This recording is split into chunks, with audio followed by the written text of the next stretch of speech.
Olá, pessoal. Eu estou muito feliz em estar aqui com vocês hoje. Mas diferente de outras pessoas que fizeram coisas grandiosas, eu estou aqui porque eu fiz uma reunião errada. Em fevereiro de 17, eu fui fazer uma reunião com uma empresa de bens de consumo e depois de 5 minutos de conversa, a pessoa do outro lado virou para mim e disse: "Olha, não é comigo que você precisa falar. Eu cuido de outra coisa. Eu cuido de resíduo pós-consumo." E acaba que resíduo pós-consumo era uma novidade para mim. Eu já tinha ido até lá mesmo. Então eu disse para ela: "Bom, já que a gente já está aqui, você pode gastar um tempinho comigo para me contar essa história do resíduo pós-consumo?" Essa conversa foi fundamental para mim, porque ela me levantou um manto de invisibilidade que cobre toda a cadeia de resíduos. Até então, eu sabia que eu colocava o lixo para fora e ele sumia. Eu já separava o que era reciclável do resto, eu sabia que tinha coleta seletiva, sabia que tinha cooperativa de catador. Eu achava que o problema, se não estava resolvido, estava bem encaminhado. Naquela conversa, eu descobri que não era bem assim. Que a gente gera no Brasil quase 80 milhões de toneladas de lixo por ano. Vocês sabem o que é 80 milhões de toneladas? Só como referência, se você pesar toda a frota de automóveis do Brasil, todos os carros, vai dar mais ou menos 45 milhões de toneladas. Eu também descobri que a gente joga fora mais de 20 milhões de toneladas de materiais recicláveis por ano. Que se a gente levasse esse material todo de volta para a cadeia de reciclagem e vendesse para os recicladores, ele valeria mais de 10 bilhões de reais por ano. É um desperdício de mais de 10 bilhões de reais por ano em um contexto em que tem centenas de milhares de pessoas, falam em 600 mil, 800 mil, 1 milhão de pessoas que vivem miseravelmente a partir do que elas conseguem tirar do lixo. Eu também descobri que o consumidor não sabe o que é reciclável e o que não é. De tudo que a gente separa em casa para coleta seletiva, cerca de 40%, na verdade, é rejeito. Ele só faz um passeio a mais até a cooperativa antes de parar no aterro. Eu costumo dizer que esses 40% são a medida da nossa ignorância como recicladores. Então, não adianta ter coleta seletiva em 100% das cidades, em 100% dos domicílios, se a gente, como consumidor, não sabe o que é reciclável e o que não é. Se a gente não sabe como tratar o material reciclável. Esse é um conhecimento que a gente não aprendeu na escola, mas que agora a gente precisa incorporar. Visitando depois cooperativas de catadores, eu descobri que, na maior parte dos casos, a separação do material é feita toda manualmente, muitas vezes sem equipamento de proteção nenhum.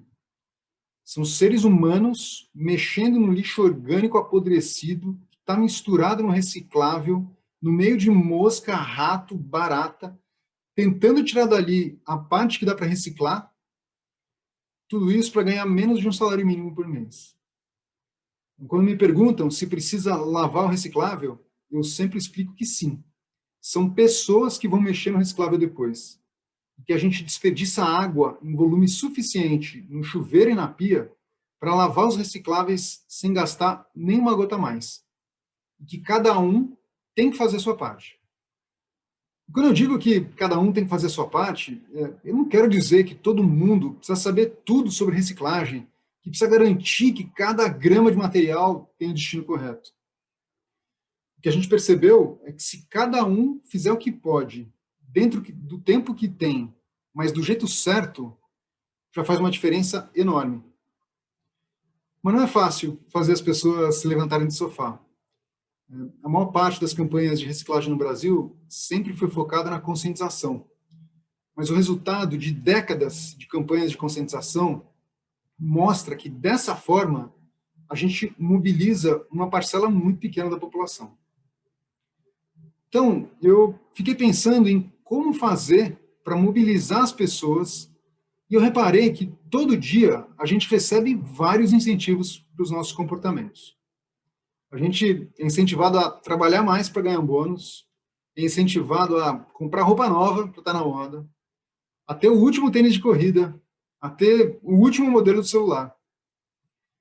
Mas e se a gente fosse incentivado a incorporar na nossa rotina um comportamento que faz bem para o meio ambiente? Então, a gente montou um modelo incentivado de recebimento de material reciclável. E funciona assim: o consumidor leva o material reciclável dele limpo e separado até um ponto de recebimento nosso. Lá, um operador recebe o material, ensina para o consumidor o que é reciclável e o que não é, e converte esse material recebido em pontos de fidelidade que o consumidor vai juntando e troca por produtos de empresas parceiras nossas. A gente começou lá atrás com um ponto de recebimento, a gente testou pontos de recebimento em parques, supermercados, praças, shopping centers. A gente foi crescendo e agora a gente tem mais de 20.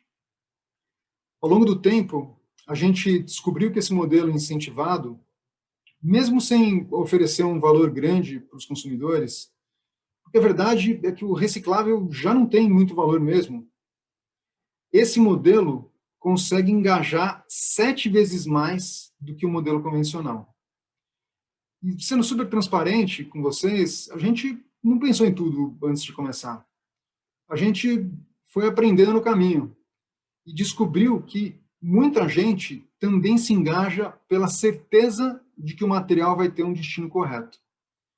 Porque tem muita gente que está a fim de contribuir para melhorar o mundo, mas que fica muito frustrada quando sente que o trabalho que teve foi à toa. Agora, na pandemia, a gente descobriu também que esse incentivo funcionou como uma ferramenta de conscientização. A gente percebeu que muitas pessoas que começaram a reciclar com a gente por causa do incentivo se incomodaram quando viram os pontos de entrega fechados. E se incomodaram não por causa do incentivo, mas porque já não conseguem se desfazer dos recicláveis de qualquer jeito. Quando a gente reabriu, a gente chegou a receber entregas únicas com 130 quilos de material, de pessoas que juntaram os recicláveis em casa por mais de 5 meses sem jogar nada fora.